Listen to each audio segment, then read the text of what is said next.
इस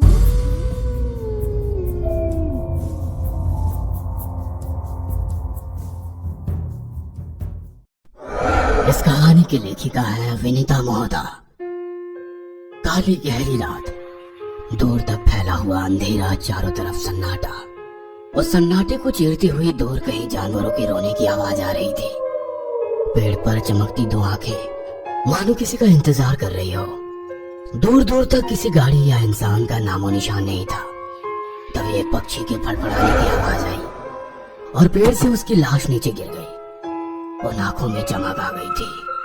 तभी दूर से आती एक कार को देख चमगादड़ उड़ने लगे और जाकर उस कार के कांच पर चिपक गए। ड्राइवर को कुछ भी नजर नहीं आ रहा था और एक तेज झटके के साथ कार पेड़ से जा टकराई। पेड़ पर मौजूद सारे पक्षी उड़ गए और जंगल का सन्नाटा शोर में बदल गया, मानो सभी इस पल का इंतजार कर रहे थे। कार में से एक सुंदर सजीला नौजवान उतरा और कार की हालत देखकर पछताने लगा। यार, जब कभी मुझे कहीं जाने की जल्दी होती है तभी मेरे साथ कुछ ना कुछ गड़बड़ होती ही है। अभी मुझे हर हाल में दिल्ली पहुंचना था, तभी तो रात को सफर किया। सबके मना करने के बावजूद शॉर्टकट लिया, मगर अब ये मुसीबत। वह कार का बोनट खोलकर चेक करने लगा, मगर कुछ समझ नहीं आ रहा था। कार के बोनट में से धुआं ही धुआं निकल रहा था। कि यार, ये तो बहुत गड़बड़ हो गई। ये कार बिना मैकेनिक के चालू नहीं होगी। इस रास्ते पर तो गाहे बगाहे कोई निकलता है। रात के समय तो किसी का निकलना नामुमकिन है। अब शहर कैसे पहुंचूंगा? वो अपना मोबाइल निकालकर किसी को कॉल करने की कोशिश करने लगा, मगर वहाँ नेटवर्क नहीं था। तभी उसकी निगाह रतिबाला की हवेली पर पड़ी। बीच जंगल में हवेली किसकी होगी? जाकर देखता हूँ, शायद मदद मिल जाए। वो उस ओर जाने की सोच ही रहा था कि उसके सामने रतिबाला आ गई। रतिबाला अपने रूप से बिल्कुल अलग लग रही थी। झील सी गहरी नीली आंखें, सुर्ख लाल होठ, लंबे घने बाल। उस पर वन पीस पहने रतिबाला किसी मॉडल से कम नहीं लग रही थी। अंकुश उसके रूप सौंदर्य के जाल में फंस गया था। वह एकटक उसे निहार रहा था। इस पूरे घटनाक्रम के दौरान जंगली जानवरों के रोने की आवाज तेज होती जा रही थी, मानो वो किसी अनहोनी का पूर्व संकेत दे रहे हो। मगर अंकुश पूरी तरह संकेतों को अनसुना करके रतिबाला की आंखों में खोया हुआ था। जंगल में इस वक्त आप क्या कर रहे हैं? आप कहें तो मैं आपकी कोई मदद कर दूं? रतिबाला की आवाज में भी कामुकता थी, जिसे सुनकर अंकुश और बहक गया। वो खामोश खड़े होकर उसे देख रहा था और रतिबाला जोरों से हंसते हुए बोली,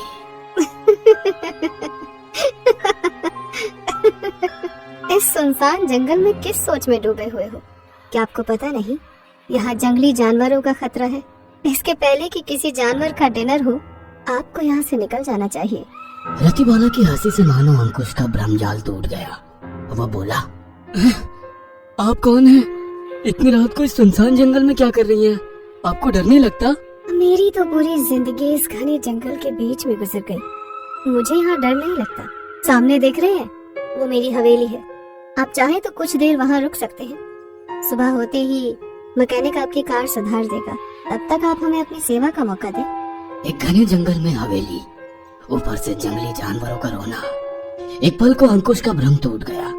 वो रतिबाला की ओर देखकर बोला, जी मैं यही ठीक हूँ, बस आप मैकेनिक का इंतजाम कर दीजिए। आप सुनसान जंगल में जंगली जानवरों के बीच खड़े होकर खुद को कंफर्टेबल महसूस कर रहे हैं, मगर एक खूबसूरत लड़की के साथ रात बिताने में परेशानी है। हमें आपकी सेवा का मौका तो दीजिए। रतिबाला के कहने पर अंकुश मानो सम्मोहित होता हुआ उसके पीछे चलने लगा। मुझे तो लगा था बीच जंगल में ही पूरी रात बितानी पड़ेगी, मगर शुक्रिया आपका जो आपने मुझे अपने घर में रहने की जगह दी। जी, शुक्रिया तो आपका कि आप हमारी मदद कर रहे हैं।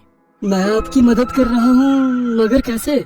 आइए, हमारे पीछे आइए, आपको सब कुछ समझ आ जाएगा।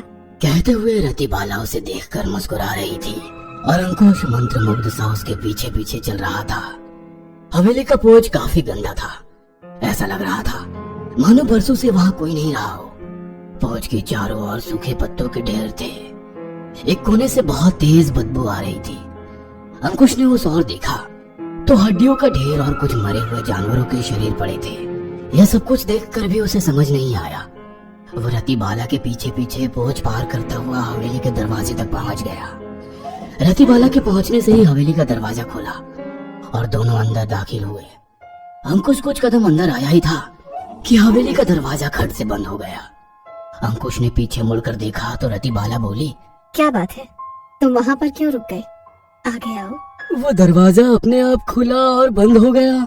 रतिबाला के चेहरे पर कुटिल हंसी थी। उसने अंकुश का हाथ पकड़ा और उसे सम्मोहित करते हुए अपने साथ एक कमरे में ले आई। अंकुश भी मदहोश सा उसके पीछे चल रहा था। कमरे में एक कुर्सी पर आदेश बैठा हुआ किसी जंगली जानवर का पेट खा रहा था। कुर्सी पर 2 चमगादड़ उल्टे लटके हुए थे। उसकी आंखें लाल और चेहरा भयानक था। बड़े बड़े दांत और नाखून किसी के भी मन में भय पैदा करने के लिए काफी थे। ये नजारा देखकर अंकुश होश में आ गया। वह हवेली के उस कमरे को देखने लगा। कमरे के बीचों बीच शैतान की बड़ी सी मूर्ति थी, जिसकी आंखों में आग जल रही थी। पास ही मरे हुए जानवरों का ढेर था। ये सब क्या है? तुम मुझे यहाँ लेकर क्यों आए हो? शायद तुम्हारी इसी हवेली के कारण कोई इस रास्ते पर आना पसंद नहीं करता। कहते हुए अंकुश ने अपने आसपास के डर को भांपकर हवेली से बाहर जाने की कोशिश की, मगर उसके पैर वहीं जम चुके थे। वह एक कदम भी आगे नहीं बढ़ पा रहा था। तुम मुझे यहाँ क्यों लेकर आए हो? जवाब दो, कौन हो तुम लोग? अंकुश की आवाज में अब भय साफ साफ नजर आ रहा था। रतिबाला गुस्से में अंकुश की ओर देखने लगी। उसकी खूबसूरत नीली आंखें काले गड्ढों में बदल चुकी थी। लाल खूबसूरत होठ लंबे नुकीले काले दांतों के पीछे छुप गए थे। बड़े बड़े नाखूनों से वह खुद को नोचने लगी। इस कारण उसके शरीर पर जगह जगह घाव बन गए, जिसमें से खून टपक रहा था। कुछ देर पहले जो खूबसूरत लड़की थी, अब एक भयानक चुड़ैल में बदल चुकी थी। मेरे सरताज की जय हो, अंधेरे के बादशाह की जय हो। आओ रतिबाला, बहुत दिनों के बाद तुम इस कमरे में आई हो। सरताज, बहुत दिनों के बाद आपके लिए जवान खून की व्यवस्था कर पाई हूँ। इसके बाद उसने खून का स्वाद चखने के लिए कहा। यह सुनकर उसने कहा, सच रतिबाला, ये जानवरों का बेस्वाद खून पीते पीते मुंह का स्वाद खराब हो गया। आज तो जश्न होगा, जश्न। उन दोनों की बातें सुनकर अंकुश का चेहरा पीला पड़ गया। वह कुछ कहना चाह रहा था, मगर उसकी आवाज गले में कैद हो गई। चारों तरफ उन दोनों की भयानक हंसी गूंज रही थी। अचानक माहौल में खामोशी छा गई। रतिबाला गर्दन झुकाकर खड़ी थी। वहां का माहौल देखकर उसके हाथ पैर ठंडे हो गए। वह भागने की कोशिश कर रहा था, मगर कामयाब नहीं हो पाया। जाने दो मुझे, मैंने तुम लोगों का क्या बिगाड़ा है? जाने दो। बिगाड़ा तो हमने भी किसी का कुछ नहीं। जैसे तुम्हें जिंदा रहने के लिए भोजन चाहिए, वैसे हमें मानव शरीर का खून। मगर तुम लोग हम लोगों से ऐसे दूर जाते हो मानो हमें जीने का कोई हक ही ना हो। जब तक मांगने से नहीं मिलता तो छीन लिया जाता है, जैसे आज तुम्हें बीच जंगल में रोक लिया।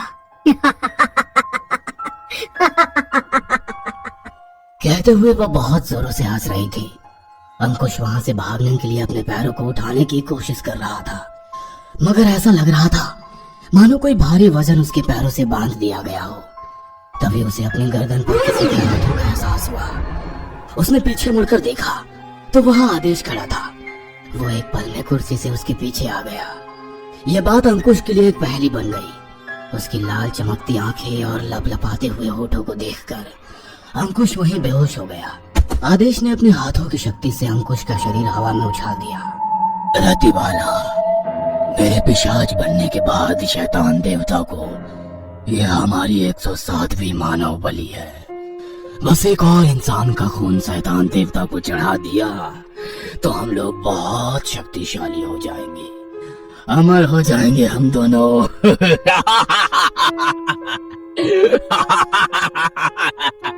कहते हुए आदेश जोरों से हंसने लगा। रतिबाला भी उसके स्वर में लाकर हंस रही थी। मेरे इतने बरसों का इंतजार पूरा हो जाएगा।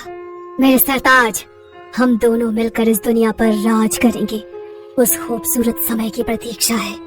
अगली बलि आखिरी बलि होगी, जो किसी साधारण मनुष्य की नहीं, किसी खास मनुष्य की होगी। ऐसा मनुष्य ढूंढना थोड़ा कठिन काम होगा। आप आदेश कीजिए सरताज। आपके लिए तो रतिबाला इस दुनिया के किसी भी कोने से उस इंसान को ढूंढ कर लेकर आएगी। लेकिन अच्छाई के देवता इस बलि को पूरा नहीं होने देंगे। इसके लिए तुम्हें खास मेहनत करनी होगी। अगली अमावस्या के पहले हमें वो बलि देनी ही होगी। चिंता ना करे मेरे सरताज, मेरे होते हुए आपको अमर होने से कोई नहीं रोक सकता। कहते हुए धनुष के शरीर का खून पीने लगे और जंगल जानवरों के रोने की आवाज से गूंज उठा।